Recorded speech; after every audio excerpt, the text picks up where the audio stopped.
quanto de proteína você está comendo vai determinar se você vai ganhar massa muscular ou não. Eu sei que isso é muito controverso e cada um fala uma coisa do quanto você realmente tem que comer de proteína para construir massa muscular, ajudar seu corpo a definir, vai ajudar também na perda de gordura, mas qual será que é a quantidade ideal? Então nesse vídeo a gente vai reagir ao vídeo de um gringo que ele tem mais de 4 milhões de seguidores, ele usa ciência como base e eu vou analisar o jeito mais inteligente, segundo ele, de utilizar proteína para construir massa muscular. Se você gosta desse tipo de conteúdo, já curte aqui e já se inscreve para você não perder nada, que você vai botar o shape ainda esse ano. Então vamos começar aqui.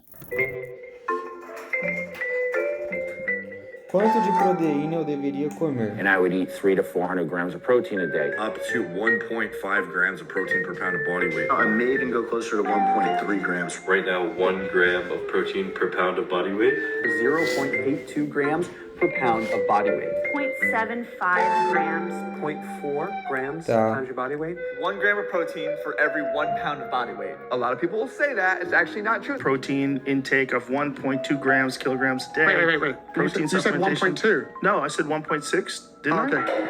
Obviously, there's a lot of conflicting information about protein out there. So, in this video, I want to condense all the best science-based information down to give you a final answer on every protein-related question you've ever asked. Tá, galera, ó, o que acontece, isso aqui é verdade, cada um fala uma coisa. Ah, Lucas, me falaram que eu tenho que comer 2.0 de proteína por quilo de peso. Porque o tanto de proteína que você deve comer é relativo ao seu peso corporal, mas não somente isso, tá? Por quê? Porque se você é uma pessoa de 70 quilos na balança e você quer otimizar o ganho de massa muscular, você tem que comer em cima desse peso que você tem, mas não é a única coisa que você tem que considerar, tá? First, when it comes to general health, the World Health Organization recommends just 0.8 grams of protein per kilogram of body weight, or 0.36 grams per pound. So an 80 kilo, or roughly 180 pound person would only need about 65 grams of protein per day. This is pretty hard to miss on a typical Western diet. I mean, this ground turkey and rice bowl with a glass of milk has 65 grams of protein, and that would have me covered for the day. However, this recommendation doesn't consider weight training. Many protein experts have called for an increase, given the abundance of evidence showing health benefits with higher protein intakes. Tá, o que acontece é o seguinte, se você faz musculação, é diferente a gente falar de quantidade de proteína que uma pessoa precisa para manter as atividades vitais no dia dela, no corpo dela, normal, ou uma pessoa que faz musculação e quer otimizar o ganho de massa muscular. Se você faz musculação, você tem uma necessidade proteica maior a uma pessoa que é sedentária, por exemplo. Então, se você é uma pessoa sedentária, pouco de proteína que você come, né, 0,8 por quilo de peso, você tem 70 quilos, vai ser o quê? Uns 60 mais ou menos, aqui fazendo de cabeça, de proteína no dia, tá? Não é 60 gramas de frango, é 60 proteína no dia, tá? Por exemplo, já é o suficiente. Agora, se você quer otimizar o seu ganho de massa muscular, você precisa comer mais. And the sports nutrition research is perfectly clear in showing that this amount of protein simply won't be enough to support, much less maximize muscle growth. For that goal, we'll need more. Now, just how much you need depends on if you're bulking, cutting, or doing a recomp phase. And these ranges apply to both men and women. If you're bulking, your body is well fed. Tá, só para clarear, galera, ele tá falando que vai depender de se você tá num bulking, que é uma dieta focada em ganho de massa muscular. Você tem que comer uma quantidade de proteína. Você está numa dieta de cut, uma dieta para secar, para perder gordura, você tem que comer outra quantidade de proteína. E se você quer recomposição corporal, que é ganhar massa muscular e perder gordura ao mesmo tempo, você tem que comer outra quantidade de proteína. Então é isso que ele está explicando. Eu quero que você pegue o seu objetivo principal e preste bem atenção agora. It's much less likely to break down muscle tissue as a fuel source. There are plenty of carbs and fats to burn first. For this reason, you generally need less protein when bulking. Here, the best research recommends 1.6 to 2.2 grams per kilo, or 0.7 to 1 gram per pound per day. And here we can see the trusty old 1 gram per pound rule holding up pretty well as a high-end figure. So if you weigh 180 pounds or 80 kilos, you'd want something between 125 and 180 grams of protein per day when bulking. On the other hand, if you're cutting, Tá, ó, vamos lá. Então, o que ele falou? Qual que é a recomendação geral? Se você tá num bulking, se você tá numa dieta de ganho de massa muscular, você não precisa de uma quantidade absurda de proteína, porque, cara, se você tá fazendo uma dieta para ganhar massa, você já tá comendo muito carboidrato, já tá comendo mais massa, mais arroz, você tá numa quantidade calórica maior, então você não vai catabolizar, você não vai perder fácil, assim, massa muscular. Qual que é a recomendação máxima? Se você tem 80 quilos, você vai comer 160 gramas de proteína no dia. tá? No dia não é 150 gramas de filé de frango. Aí você tem que fazer as contas, né? 100 gramas de filé de frango vai dar o quê? Por exemplo, uns 30 gramas, 25 de proteína. E aí você faz as contas, dentro do seu dia você tem que bater essa quantidade. Por exemplo, se você quiser otimizar seus ganhos, estiver num bulk. Body's not only getting fewer calories from food, you also have less body fat and less glycogen as fuel reserves. Therefore, your body is much more likely to break down muscle tissue as a source of calories. To offset this, the best data suggests increasing protein intake while cutting to 1.8 to 2.7 grams per kilo or 0.8 to 1.2 grams per pound. And this time, we can see that the classic 1 gram per pound rule sits in the middle of the range. If you're already very lean and training very hard, you'll want to err toward the upper end. But if you have more body fat and are training more recreationally, the lower end will be plenty. Thirdly, when on a recomp phase... E aí é muito básico, galera. O contrário também é verdadeiro. Se você estiver fazendo uma dieta focada em perda de gordura, você não vai estar comendo tão carboidrato e não vai ter tanta caloria no seu corpo. Sendo assim, é mais provável que você perca a massa muscular. Seguindo essa lógica, se você está fazendo uma dieta para secar, você precisa de mais proteína do que uma pessoa que ela já está comendo demais. Se ela já está fazendo uma dieta para ganhar massa, provavelmente ela não vai precisar de tanta proteína quanto uma pessoa que está no aporte calórico baixo, que está mais suscetível a catabolizar. You're trying to build muscle and lose fat at the same time while setting your calories around maintenance intake. So I think most people can simply use the same protein figures as when bulking, because at maintenance, you're also at a low risk of muscle loss as long as your training is on point. However, there may be some advantages to going a bit higher on a recomp phase, especially if you're in a slight deficit or are more advanced. In the past, I've used this sliding model as a guide for recomp because it uses lean body mass instead of total body weight, making it more individualized, especially for those who hold more body fat. However, the extra step of... Ele falou assim, se você tá numa dieta para recomposição corporal, que é ganhar massa e perder gordura junto, provavelmente você vai estar num déficit calórico bem de leve ou numa manutenção, que é, sabe quando você tá comendo normal, cara, comendo normal, mantendo o seu peso, não muda muito. Se você tá com o mesmo peso na balança, você tá mudando bem aos poucos. Tá, nesse caso é interessante você manter a mesma faixa de proteínas de 2.0 a 2.2 por quilo de peso, tá? Subtracting your body fat did confuse some people, so these days I've come up with a simpler solution via researcher Eric Helms. If you're overweight or obese, you can simply aim for 1 gram of protein per centimeter in height. So if you're 6 foot or 183 centimeters tall, you'd want around 183 grams of protein. This works shockingly well, especially if you're at a higher body fat. The answer to the question, how much protein can you absorb in a single meal, is all of it.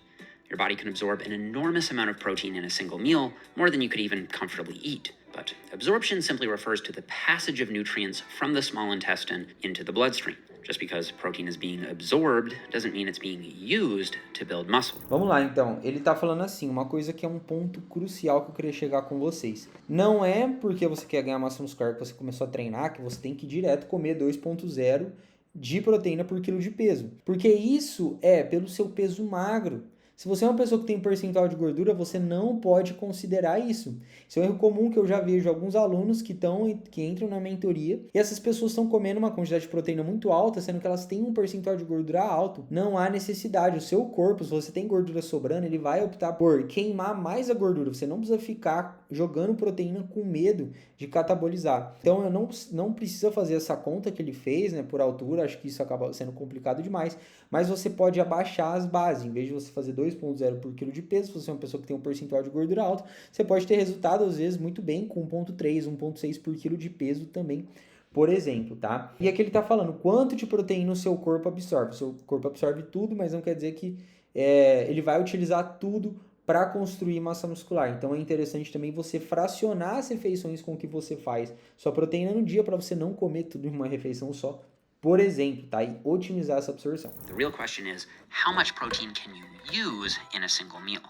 And this is where there's some controversy. The earliest research suggested that 20 to 25 grams of protein in a single meal was all you needed to max out the anabolic response, and going above that didn't do anything extra for muscle growth. However, I'm skeptical of this figure. First, on the anecdotal side, there's a huge intermittent fasting community who seem to be getting plenty jacked from just eating 1 or 2 meals per day with upwards of 50 to 100 grams of protein per meal. It does seem unlikely to me, given their muscularity, that most of that protein is going to waste for these folks. Second, more recent research has challenged the idea of a 20 to 25 gram upper limit. This 2016 study showed higher muscle protein synthesis with 40 grams of whey versus 20 grams of whey after a full body workout. And this 2016 study showed greater muscle protein synthesis from a meal of beef containing 70 grams of protein versus 35 grams of protein. So the amount of protein we can use per meal isn't clear as of now, but it's likely higher than we used to think. Então, beleza, uma coisa que eu quero clarear, galera, ele tá falando como as pessoas que estão comendo 1 a 2 refeições por dia, fazendo jejum, estão com o corpo bem definido. Só que tome muito cuidado, cara, uma coisa que às vezes a internet não mostra é que muitas pessoas estão utilizando esteroides anabolizantes. Se você tá utilizando testosterona suprafisiológica, né, a famosa testo, o famoso suco, você pode ainda assim estar em déficit calórico agressivo e você ainda assim pode ganhar massa muscular. Então não é porque uma pessoa ela está usando esteroide, fazendo alimentação menos do que ela deveria, ela pode ser levada em consideração e contada como um parâmetro, porque ela está num ambiente anabólico muito maior do que um natural, que se estiver num déficit calórico muito intenso vai perder muita massa muscular, tá? Então toma cuidado com isso. Regardless, I think that your protein intake per meal is clearly much less important than your protein intake per day. Pelo dia. Despite this, Perfeito. most experts do still suggest that spreading your protein out across 3 to 5 meals is likely best from both a digestion standpoint and for keeping muscle protein synthesis high throughout the day. Still, if you were to eat 2 meals or 6 meals instead, you will still build muscle as long as you're hitting your daily protein target. I just suspect it might not be quite as optimal. Protein quality is partly based on the amount of the amino acid leucine. Leucine is very important because it is the so-called trigger for stimulating mTOR, which then triggers new muscle growth. So let's take a look at how much of different protein sources you need to eat to hit 3 grams of leucine, which is a decent ballpark figure for maximizing the anabolic response to a meal. Então, basicamente, o que a gente acabou de falar aqui. 3 a 5 refeições, porque você dividindo a quantidade que você come de proteína durante o dia, você absorve melhor, você otimiza a absorção do seu corpo. Não é 100% claro ainda, não quer dizer que se você comer muita proteína em uma refeição no dia apenas ou 2, não quer dizer que você não vai ganhar massa muscular. Mas se você quer garantir, ainda até por outros motivos, né, de pico de insulina, se você comer muita proteína e muito numa refeição, vai te dar aquele bode, sabe aquele bode? O pico de insulina é quando você tá naquele bode, tá? Então isso pode acontecer e vai te atrapalhar com várias coisas do seu dia. Então o mais inteligente ainda é você fracionar de 3 a 5 vezes por dia as refeições e a quantidade de proteína. In the table here, you can see that whey protein comes out on top. In just 29 grams of whey protein, you'll be getting 3 grams of leucine, and for just 145 calories. You can also get 3 grams of leucine and 40 grams of protein from chicken breast, and that would only cost you about 200 calories. Moving down the list here, you can see that you'd need to eat over 2,000 calories worth of whole wheat bread to hit 3 grams of leucine. Caramba. So it would take this much bread to give you the same anabolic punch as this scoop of whey protein powder. And as a general trend, animal sources of protein are higher in leucine than their plant-based counterparts, especially per calorie. However, this issue nearly goes away once we introduce vegan protein powders like soy, pea, and brown rice isolates, which also offer 3 grams of leucine for less than 200 calories. But leucine isn't the only factor that matters for protein quality, because even though leucine will always spark the new muscle growth, you still need the other 8 essential amino acids, or EAAs, to actually build the new muscle. For EAAs, we use something called the DIAA score, where the higher the number, the more EAAs that are in that protein source. Once again, you can see that dairy and animal proteins come out on top. But a very important caveat is that these tables all refer to proteins being eaten in isolation. In the real world, people combine various different foods and are almost guaranteed to get enough leucine and enough EAAs by simply getting enough total daily protein. Tá, aqui ele tá esmiuçando a proteína, do que ela é feita, de você precisar do nutriente da leucina, enfim. Só que isso na prática não deve ser uma preocupação. Porque como ele mesmo disse, se você já come uma variedade de nutrientes, de frango, ovo, mesmo que você seja vegetariano, vegano, mas atinja a quantidade de proteínas, provavelmente você já vai estar com todos os nutrientes bem estruturados, todos os nutrientes aí que você precisa no seu corpo. Um bom whey protein, por exemplo, inclusive no site da Dux, cupom Bianco, você tem até 20% de desconto, eu vou deixar o link aqui embaixo. Você consegue vitaminas como leucina, vitaminas como BCA, também tudo dentro do whey, é por isso que você não precisa tomar um BCA separado, por exemplo. So this isn't something I personally nitpick over, and it's why I think protein quality is actually much less important than many people realize. It's also why leucine, BCAA, and EAA supplementation usually isn't necessary as long as total daily protein is sufficient. However, vegan lifters should be a bit more strategic by either erring toward the higher end of protein ranges and or supplementing a high-quality, high-leucine protein supplement, such as so-called vegan whey, which combines pea and brown rice protein to give it a similar amino acid profile to whey protein. Many people still believe that if you don't eat protein within 30 minutes after training, your entire session was wasted. But this idea was debunked years ago.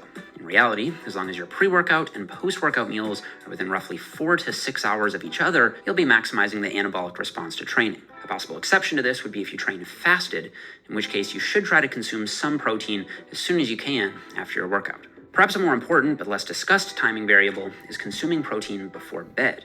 Então vamos lá, olha, se você consumir proteína, se você consumir nutrientes, tem gente que fala assim, Lucas, quanto tempo eu devo comer antes do treino? Tem que ser 30 minutos, 1 hora? Cara, o que você comeu ali umas 4 horas antes, 5, provavelmente vai ser o seu pré-treino, porque demora até, se a gente estiver falando de carboidrato, a glicose virar glicogênio dentro do seu músculo e você usar isso como fonte de energia mesmo, demora algumas horas, né? Então, não necessariamente você tem que comer proteína antes do treino ou logo depois que você sai, você tem uma janela anabólica e ele tá falando aí 4 a 6 horas depois, mas eu não concordo 100% com ele nesse ponto. Eu acredito que é interessante você fazer uma refeição no máximo até 2 horas depois do treino, porque o seu corpo ele fica mais sensível sim, quando você está fazendo exercício físico, principalmente musculação, e quando você joga os nutrientes legais, principalmente proteína, ele tem uma absorção e um aproveitamento melhor. Então eu discordo dele nesse ponto.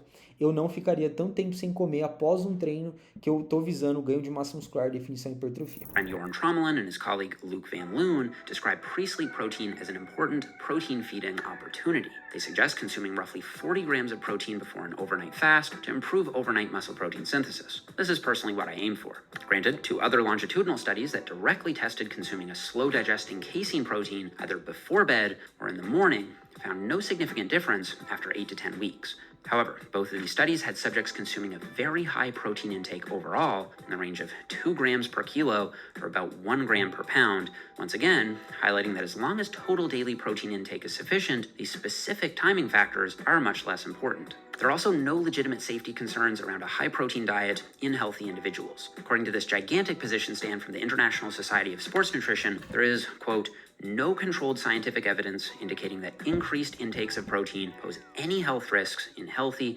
exercising individuals. And the amount of protein recommended in this video has been shown over decades to not only be safe, but actually have health benefits, even going way above the recommendations here, as high as 4.4 grams per kilo or 2 grams per pound has consistently reported no harmful effects.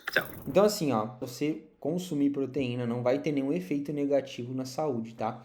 Eu já ouvi dizer algumas linhas também que para longevidade é interessante que você coma um pouco menos de proteína, porque quando você relaciona anabolismo e longevidade são um pouco contraditórios. Mas esse é um assunto que precisa ser mais pesquisado, tá? Só estou trazendo aqui por vocês uma visão bem superficial, mas de qualquer forma não há riscos à sua saúde no curto, médio prazo e longo prazo também, provavelmente não, você tiver um consumo legal de proteínas visando ganho de massa muscular. Se você for comer antes de dormir uma proteína, isso pode ser legal e pode te ajudar também, tá? O que você não precisa fazer é, de repente, comer mais proteína antes de dormir ou mais proteína antes do treino e visar um horário específico, mas o que você precisa contar realmente é a quantidade durante o dia e você certificar que você está espaçando legal. Isso vai fazer a maior diferença significativa. Mas como eu falei, acho que é importante você dar atenção para principalmente a proteína depois do treino. E antes de dormir também, você não ficar, por exemplo, a última refeição às 6 da tarde e só vai comer no outro dia, no café da manhã. Então é legal também você tomar cuidado com os horários, ficar um pouco próximo da hora de dormir, mas não tão próximo para não atrapalhar a sua digestão e o seu estômago. E você ter uma absorção legal da proteína. The most important factor is total daily protein intake. If you're looking to optimize further, you can pay attention to how you distribute your protein throughout the day, with 3 to 5 meals most likely being the anabolic sweet spot. These 2 factors alone will yield more than 90% of your potential results. However, protein quality can be worth keeping in mind, and protein timing may have some benefit from an optimization standpoint, especially if you train fasted or if you have a really long overnight fast. And before we go, I want to quickly shout out my ultimate guide to body recomposition. Galera, show de bola, vamos lá. Muito legal as considerações dele aqui, né? É bem importante a gente entender, né, dessa absorção de proteína, porque é aquilo lá que eu falei no começo do vídeo. Se você não tá comendo as quantidades de proteínas corretas, isso pode atrapalhar sim o seu resultado. Mas uma coisa que não adianta na hora de você organizar suas proteínas é você não estar com um treino adequado. É importante você ter um treino adequado, um treino personalizado, com volume e intensidade ajustado para você potencializar mais ainda a sua hipertrofia e ganho de massa. Eu deixei um vídeo aqui completo, um vídeo te ensinando passo a passo para você ter resultado a partir de 30 dias de definir seu corpo. Só você clicar aqui também, já curte, deixa seu gostei, se inscreve no canal para não perder nada e vejo vocês na próxima. Valeu!